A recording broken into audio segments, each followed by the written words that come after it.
Salut la compagnie, on se retrouve aujourd'hui pour parler de l'épisode 32 de Bleach, que on peut considérer comme étant le calme avant la tempête, parce que jusqu'à présent, les Shinigami, ils ont pris des dérouillés en permanence, quasiment, face au Quincy, et là, c'est le moment de la contre-attaque, et fallait bien se préparer à y aller, et ça y est, c'est fait. L'épisode précédent, enfin cet épisode-là, pardon, c'était pour préparer l'arrivée sur le territoire que les Quincy ont envahi, et maintenant le prochain, ça sera de la baston. Enfin, c'est ce qu'on peut supposer en tout cas en voyant la fin de cet épisode-là, où t'as Kuraku qui est là en disant « Allez les gars, on y va, on déchire tout et tout ça », et j'aimerais revenir sur 2-3 points dans cet épisode-là. Alors déjà, petite dédicace particulière, c'est juste que comme on vient de voir l'épisode de Dan Dadan jeudi sur Twitch, là ensemble en live, quand on avait tous les Shinigami qui avaient cet appareil qui permet d'emmagasiner le Reiatsu, je n'ai pas pu m'empêcher de penser au testiboules de Ken, parce que ça ressemblait littéralement à ça, les fameuses coucougnettes de Ken qui sont des ronds dorés maintenant.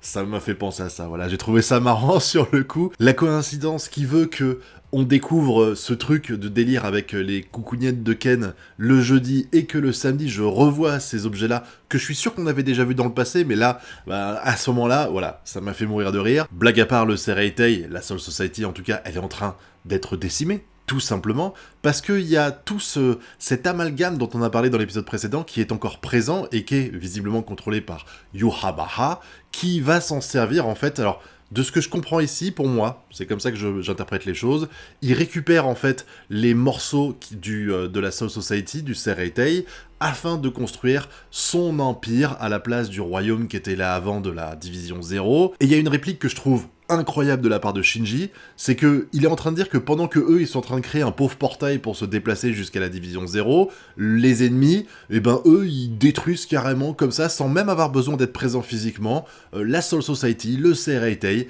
et il dit une phrase, il dit « Les pouvoirs de nos ennemis n'ont donc aucune limite », et je trouve ça ouf parce que du coup tu te rends compte que Shinji c'est quand même pas le roi des nuls, il est quand même assez balèze, donc avoir ce mec là qui est bouche bée devant la puissance de l'adversaire, même si on avait vu avant que le mec était super balèze, waouh! Encore une fois, tu replaces l'ennemi tout en haut de l'échelle de puissance et tu te dis, il est vraiment incroyable, parce qu'il avait même pas cette pensée-là face à Aizen. Bon, il savait bien qu'Aizen était supérieur à lui, mais il avait pas son pouvoir est sans limite. Je crois que c'est la première fois qu'on a une phrase comme ça qui est prononcée dans Bleach.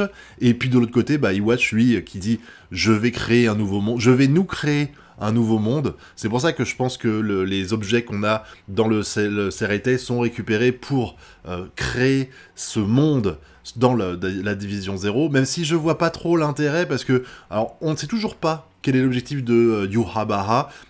En détail, en tout cas, on comprend qu'il veut faire tomber les 3 royaumes, etc., et tout, qu'il veut être le big boss, mais le big boss de quoi, en fait? Parce que tu as envoyé chier tous les Quincy qui vivaient avec toi, grosso merdo. Il t'en reste 6, si je dis pas de bêtises, qui sont avec toi.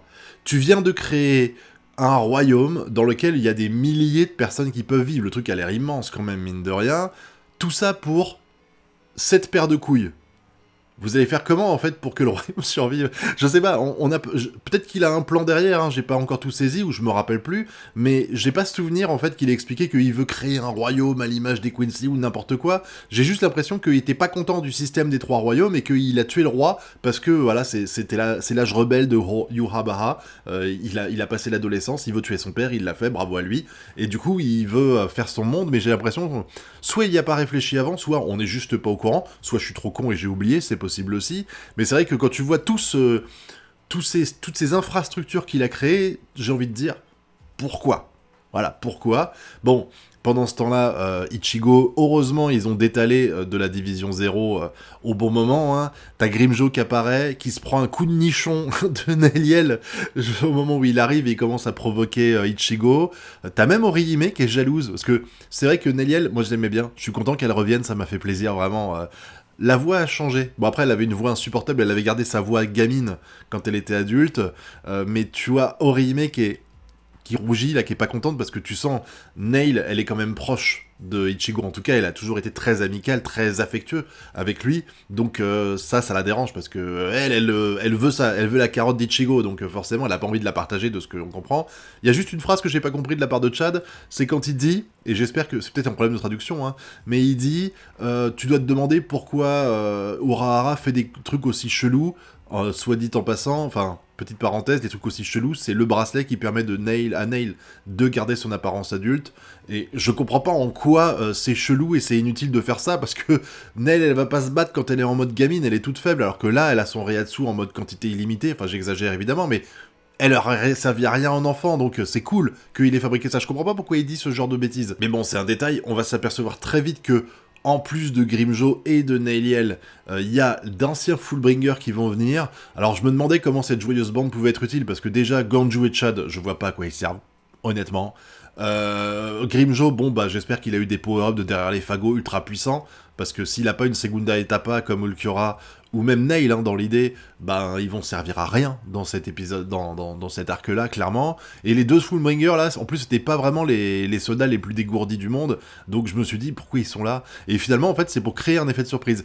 C'est malin dans l'idée, parce que ils sont tombés très bas, Yoruichi, elle a mis une balise pour atterrir tout en haut et attaquer par surprise le roi, et pour réussir à faire ça, comme on détecte le Reiatsu, eh ben il faut arriver discreto, c'est le meilleur moyen d'arriver discreto, c'est de faire un portail d'un côté, un portail de l'autre, on sent pas quand les mecs se déplacent, et ils arrivent derrière Yuhabaha, et ils le défoncent d'un coup. C'était la clé, c'était le plan, c'est on ouvre le portail, Ichigo fait un Getsuga Tensho ou l'autre, là, le nouveau truc, et c'est bon, c'est gagné. Je rappelle que c'est plus ou moins ce que Ichigo voulait faire à un moment donné contre Aizen quand il a popé dans la fake Karakura et ça n'a pas marché.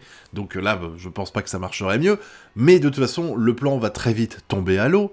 Pour la simple et bonne raison que le monde a changé et ils vont pas popper à l'endroit où ils espéraient popper, parce que comme il a tout reconstruit Yuhabaha, du coup la balise elle est plus derrière le roi, elle est à l'autre bout du royaume, et ils vont popper tous en même temps.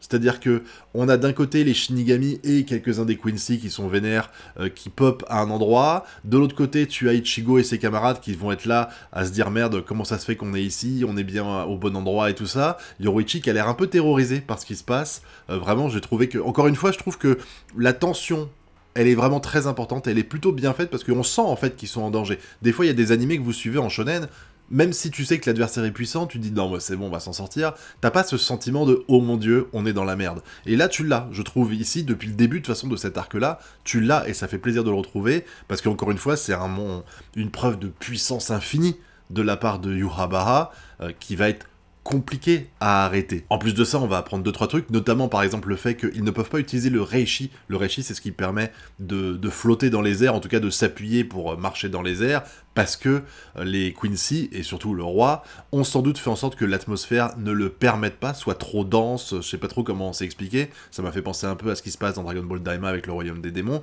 ce qui fait que c'est un terrain défavorable pour les Shinigami. Ils ne sont pas en position de force, ils sont sur le territoire des Quincy, qui était déjà avantagé quand ils étaient pas chez eux, donc imaginez maintenant, ça va être encore plus compliqué, et surtout que ils ont pas l'air inquiets, je veux dire, ils sont au palais, les autres ils sont un genou à terre, l'autre il est sur son trône normal et tout ça, et puis il attend, ils ont carrément construit une zone au milieu pour dire regardez on est ici, venez tous essayer de nous casser le fion quoi. Tu sens que Yuhabaha il est pas inquiet du tout, il est plutôt serein de ce qui va se passer, même si il va y avoir sans doute des bonnes surprises, parce que même s'il voit l'avenir, faut bien à un moment donné qu'ils se fassent bolosser, on est d'accord que c'est pas eux qui vont gagner, et qu'à la fin Ichigo doit réussir à enterrer Yuhabaha, donc forcément il va y avoir une couille dans le potage, mais pour l'instant Yuhabaha ne le sait pas encore, et se sent pousser des ailes. Donc on a eu un épisode qui était assez calme, assez plan-plan, avec des trucs, je vais le dire, je vais me faire pourrir encore une fois, mais avec des trucs que j'ai trouvé un petit peu longuets, par exemple tout le passage dans le truc qui permettait de voyager là, avec les Fullbringers et tout ça. J'ai pas trouvé de ça transcendant. L'engueulade entre Ganju et l'autre, là, le Fullbringer, c'était pas super. Et le discours de Ichigo, alors le discours de Ichigo était joli, et elle est un peu intimidée par ce qu'il dit.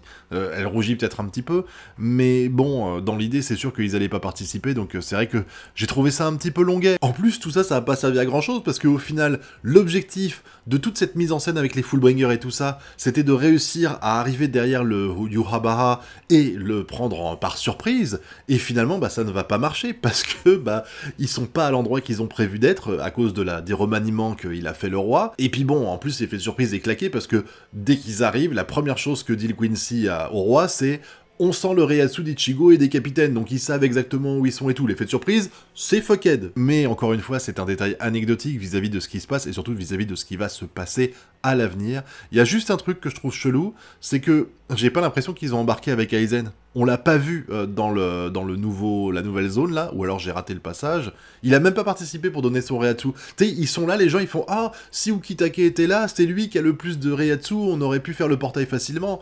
T'as Aizen à côté, énergie infinie mon pote. Pourquoi tu vas pas chercher Aizen, tu lui mets une couille sur le ventre, et puis voilà, c'est plié, tu fais ça. Bon, c'est pas grave, mais je suis sûr et certain que Aizen n'a pas pu servir uniquement à casser les petits amalgames qui ont popé de Iwatch à l'épisode d'avant. Oui, j'ai dit Iwatch et pas Yuhabara, désolé.